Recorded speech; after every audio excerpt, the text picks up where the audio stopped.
Josh Allen, James Cook, and the Buffalo Bills take on Tua Tagovailoa and the Miami Dolphins in an AFC East matchup. Now, the Buffalo Bills are coming off of an awesome win against the Kansas City Chiefs. That was statistically the lowest career passing rating in a game for Patrick Mahomes. He posts a 57.2.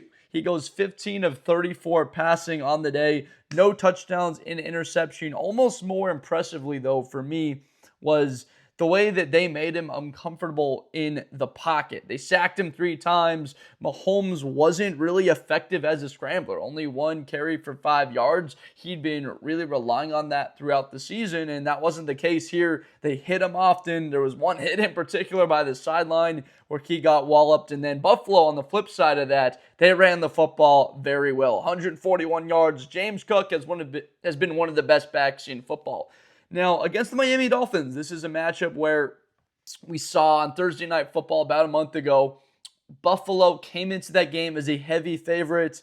It was at home. There was a lot of negative talk on Miami at that point. They were, 0-3 heading into that game. And Miami played good football. They came out with a touchdown to start the game.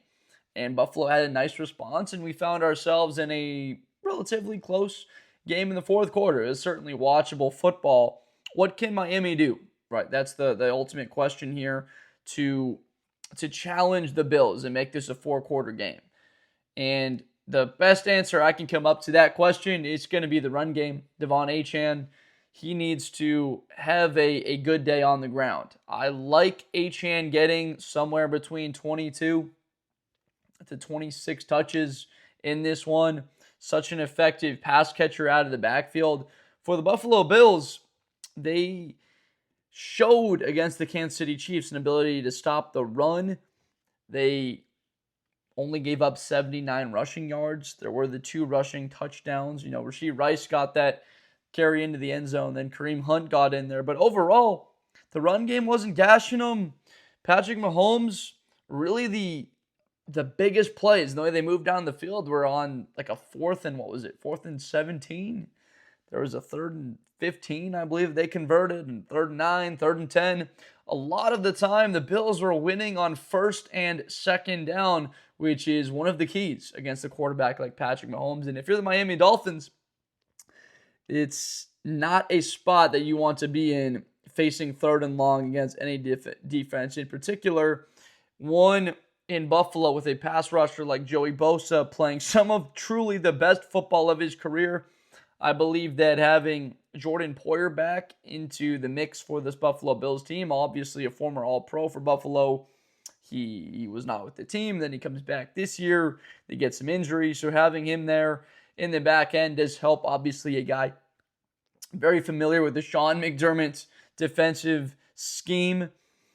Jordan Hancock in the back end, the young defensive back. I really like what I've seen from him in his opportunities. I talked a lot about last week in their matchup against the Chiefs. So I was looking forward to seeing a guy like Deon Walker step in after the injury to TJ Sanders, the kid out of South Carolina.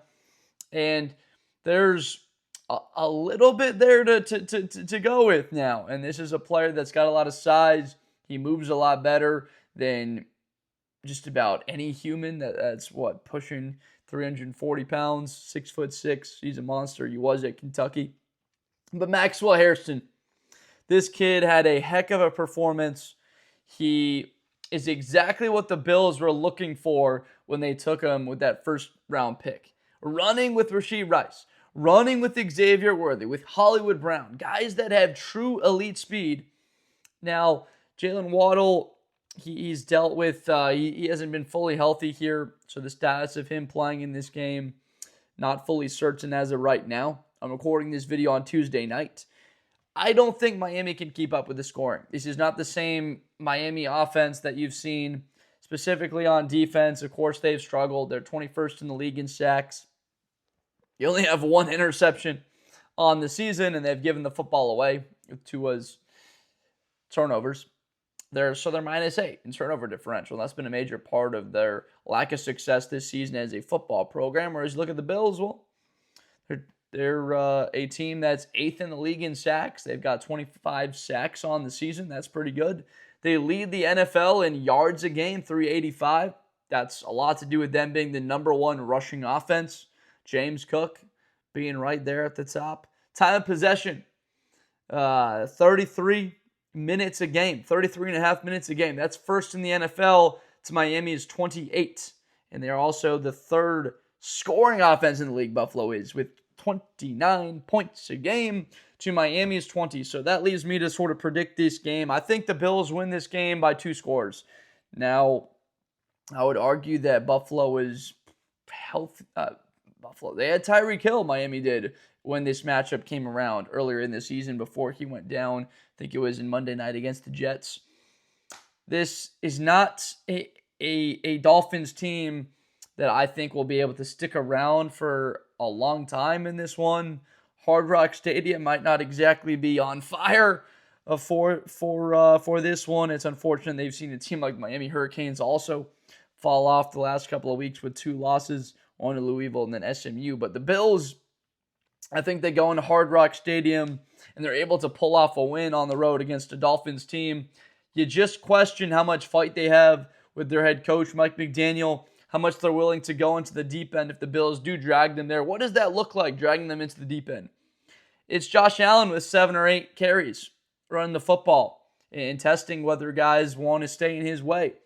It's James Cook with 23 carries on the day and pounding the ball, maintaining time of possession, keeping the ball away from Miami and testing the will of the defensive line for Miami. I'm looking at a guy like Kenneth Grant. I'm looking at Jordan Brooks, who actually, I believe, leads the NFL in tackles on the season. Chop Robinson, a kid out of Penn State that they were very high on when they drafted him 2 years ago. So this is a Miami team that I don't think it'll take a lot to push them over in beating them. The Bills, of course, as an offense, have been looking to get a little bit more from Keon Coleman, only 2 catches for 17 yards against the Chiefs. A huge day for the tight end, Dalton Kincaid. That was awesome. Had the touchdown, and Khalil Shakir stepping into a larger role here. But again, I think this is a matchup here where you got to get the football to Keon Coleman. There's a reason why you took him so high in the draft 2 years ago. I think this is a chance for him to have a breakout game against the Miami secondary. Minka Fitzpatrick in the back end, they traded for him, and what has that resulted in?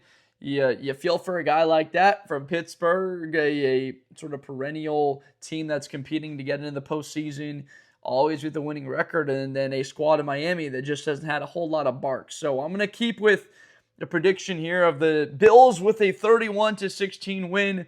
This is a team with that type of win, proving once again that they pretty much just dominate the Chiefs in the regular season and come up with big wins against that team. It's very impressive to see that year to year them play well against the Chiefs. It's just a question of, can they replicate that and do it once again in the playoffs? I understood the decision at the end to kick that field goal. I just personally liked maybe punting it, pin the Chiefs inside the 15, 10-yard line. You kick it out of bounds, and then Patrick Mahomes doesn't have a chance to throw a Hail Mary, but they did a good job of putting pressure on Mahomes. Wasn't able to get enough air on the football to throw that one down the field. I look at a guy like Tua and this Miami team and why they have struggled throughout the season. It's a quarterback in Tua Tagovailoa that hasn't had very open wide receivers to throw to. People want to trash on him. They want to go at him. But I also look at separation.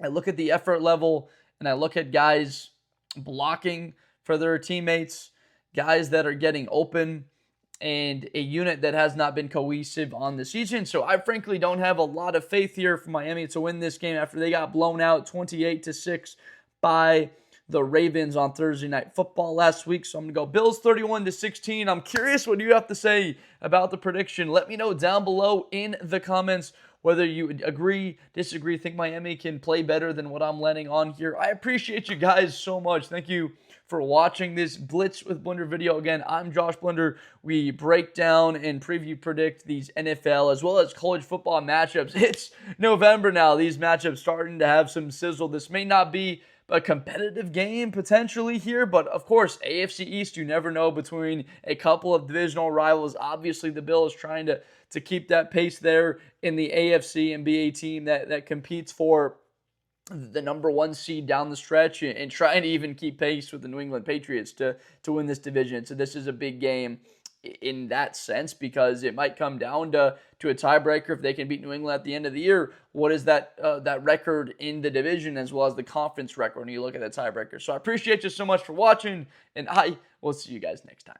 Best player in college football. That Georgia and Ohio State game, New Year's Eve, is going to be a classic. Josh Blender, hi everybody, I'm Josh Blender. To the 40, 35, 30, Espinosa to the 20.